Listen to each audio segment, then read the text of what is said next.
Hey, I'm Darryl Fussell, the engineer here at Mallett, and I do have some more jokes. I don't know about Giggle Box, but I do have some more because these are dad jokes, bad jokes. So, what is the best Christmas present? A broken drum. Why? Because you just can't beat it. So, why are Santa's elves depressed? Because they have low elf esteem.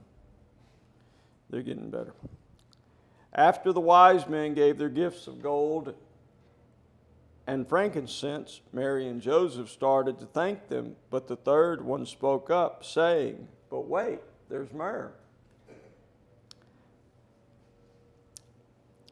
Okay, now you got to listen to this one. A while back, I was in the hotel lobby and I spotted a couple of chess enthusiasts bragging about their past wins. They were chestnuts boasting in an open foyer. Okay, just a couple more before I get fired. What did the gingerbread man put on his bed? A cookie sheet. What do snowmen eat for breakfast? Ice Krispies. Okay. And you too can find all these corny Christmas jokes to make your grandchildren go, ugh, on Christmas Day, which is what I plan on doing. But today I want to talk a little bit about flooding and flood vents. The reason I want to talk about it is because we just finished a job that had flood vents. But this also involves a topic of how it takes a team effort to get the permit for a project, and you as the building owner are a part of that team. I've been dealing with permit people every day for 20 years. I've been an engineer for 40 years, but part of that I was doing a little bit of other stuff. But for 20 years, every day, that's what I do. I help people get permits. And so you would think that I would know everything that could possibly come up with involving your permit, but I don't, and sometimes we get surprised. And one reason we get surprised is because these local jurisdictions, they have the authority to make some arbitrary decisions. Just to give you a couple examples. So in Lafourche Parish, if you go to the ATC hazard website that I've told you about before, it will tell you that the design wind load for a certain location in like Thibodaux in Lafourche Parish may be 131 miles an hour. But Lafourche Parish has a standard rule that every structure in Lafourche Parish has to be designed for 150. And that's written somewhere in the code, but the code's big. You'd have to, for each municipality. So that's one example of something that just came up today. So we gave a guy a price for a building based on 130 miles an hour, and now we find out that the building has to be 150 miles an hour. That 20 miles per hour changes the spacing of our post. And so that's one example. Another example was a situation that Mr. Brett Ferguson told me about. In Calcasieu Parish, if your building is larger than 1,200 square feet, you aren't allowed to put flood vents. You have to raise the building to 1 foot above the base flood elevation. And we're going to talk about some of that stuff. But But I wasn't aware of that. And so the point is, it's good for you as the owner to go and see your permit people. You go to the permit department, sit down and tell them what you're doing, and they will many times they will tell you some of these hidden fun facts that can delay your project. So, but let's go through these slides that I've prepared. So I told you several weeks ago, I talked to you about this tremendous flood that we had, 2 floods, I think, in 2016, where around Lafayette and around Baton Rouge, it rained in just a few days. It rained 21 to 31 inches in 2016. And then, and the reports are written about it. And then I found this map. So this map gives you the locations of the major flooding events that have occurred in America over the past 150 years. And you will notice that most of the flood events happened here in Hurricane Alley and here down in Miami, which is Florida, which is Hurricane Alley. And then this big dot here is Hurricane Sandy. And then these dots follow the Ohio River, and these dots follow the Mississippi River. And so, anyway, that's most of the flooding. But as you see, we live in a place where just a tremendous amount of flooding has occurred over the years. This map shows you the hurricane hits on the U.S. mainland from 1851 to 2017.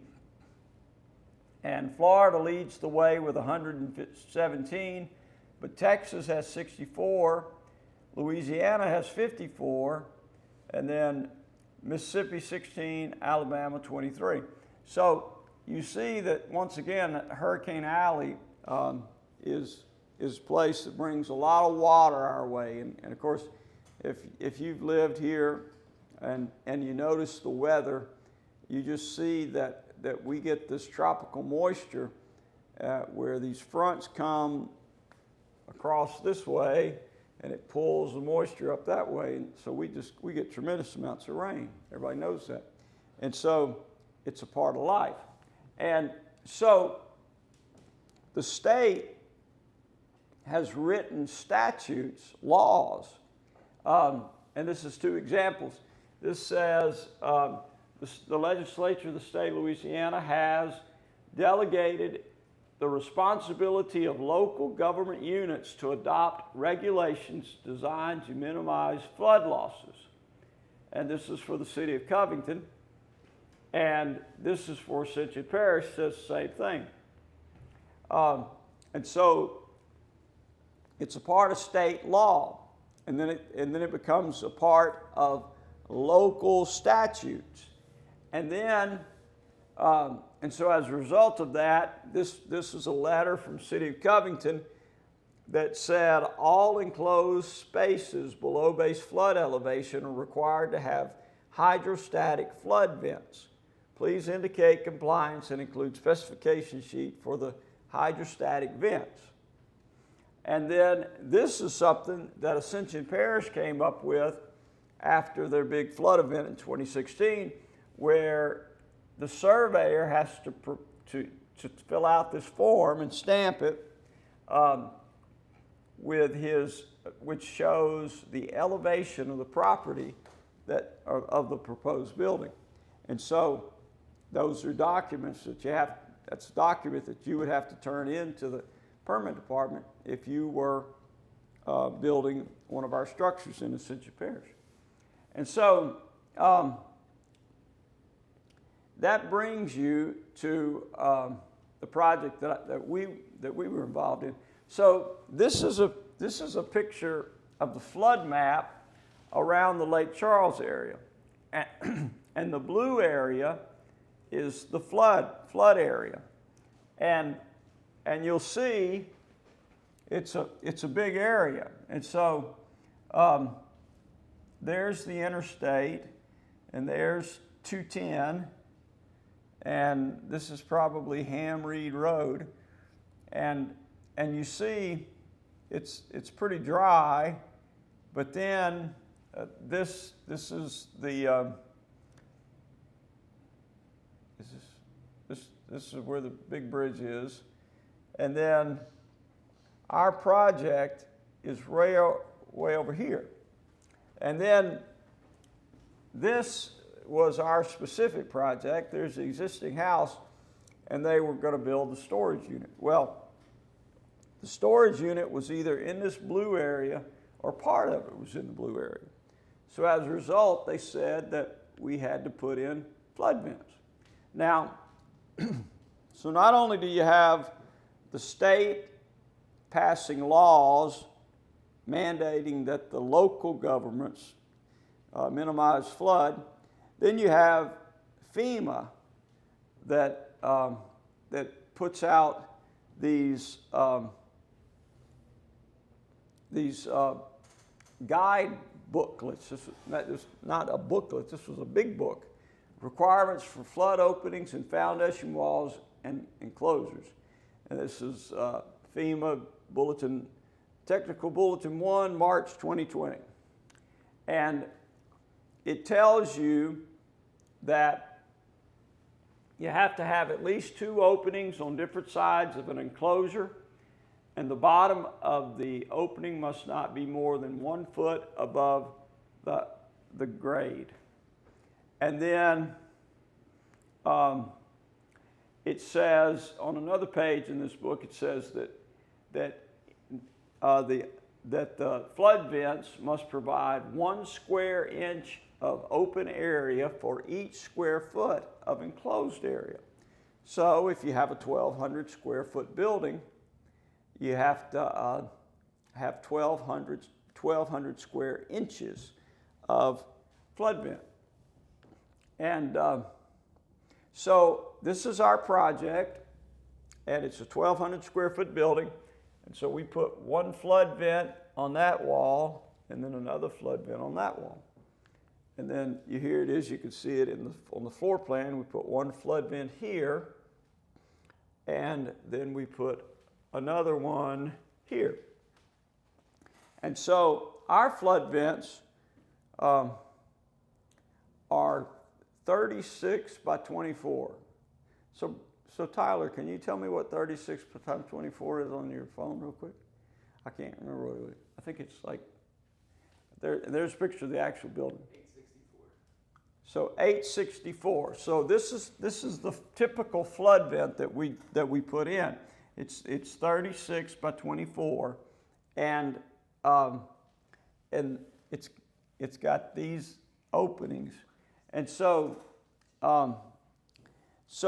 those 2 flood vents provide enough opening for our 1,200 square foot building. Now, because this is in Calcasieu Parish, if our building had been 1,300 square feet, flood vents wouldn't have been allowed, and they would have had to raise their building, which I really don't get the exact point of that law, but there's a lot of things that I don't get the point of, and oftentimes I fight about it. So that's what it looks like from the outside.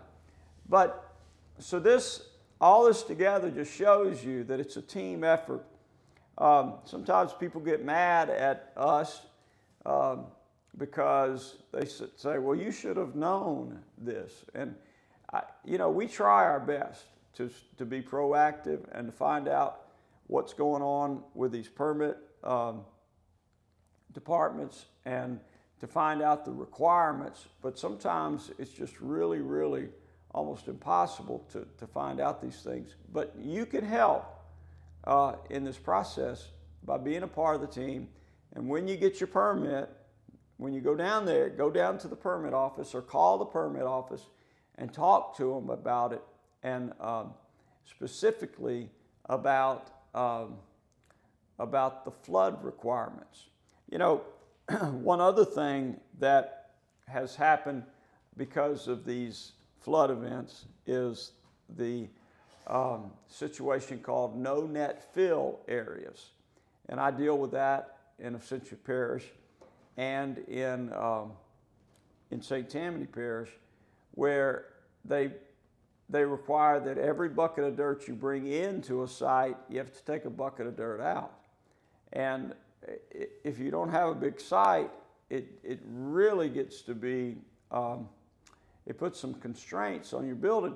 And so, as I've said before, what you end up doing, you build an ant mound for your building, and then you have to build a moat around your building. So every bucket of dirt you bring in, you take a bucket of dirt out. So, but that's another thing, and that's very hard to know whether or not your particular piece of property is on that list.